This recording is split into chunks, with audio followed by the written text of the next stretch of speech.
ଧଳା ଜହର କାରବାର ନେଇ ପୋଲିସ ହାତରେ ଆଉ ଜଣେ ସନ୍ଦିଗ୍ଧ। ଅବକାରୀ ମୋବାଇଲ ସ୍କ୍ୱାଡ୍ ପକ୍ଷରୁ ସୋବରା ଛକରେ ଚଢ଼ାଉ କରାଯାଇ ଗୋଟାଏ ବାଇକ୍ ସହିତ 43 ଗ୍ରାମ ବ୍ରାଉନ ସୁଗାର ଜବତ ହୋଇଛି। ଅବକାରୀ ଅଧୀକ୍ଷକ ଅମରେନ୍ଦ୍ର କୁମାର ଜେନାଙ୍କ ନିର୍ଦ୍ଦେଶ କ୍ରମେ ଅବକାରୀ mobile squad inspector Narayan Behera Jajpur road ଥାନା ସୋବରା ଛକରେ ଚଢ଼ାଉ କରିଥିଲେ। ଏହି ସମୟରେ ଜଣେ ବ୍ୟକ୍ତି ବାଇକ୍ରେ ବ୍ରାଉନ ସୁଗାର ବିକିବାକୁ ନେଇ ଆସୁଥିବା ଦେଖି ତାଙ୍କୁ ଗିରଫ କରାଯାଇଥିଲା। ତେବେ ଏହି ବ୍ୟକ୍ତି ଜଣକ ହେଲେ ନୂଆଗାଁ ଅଞ୍ଚଳର ପଦନ କୁମାର ଦାସ।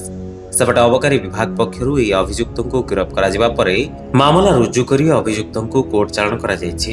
ତେବେ ଅଭିଯୁକ୍ତଙ୍କ ନିକଟରୁ 43 ଗ୍ରାମ ବ୍ରାଉନ ସୁଗାର ଜବତ ସହିତ ବାଇକ୍ ମଧ୍ୟ ଜବତ ହୋଇଥିବା ସୂଚନା ମିଳିଛି।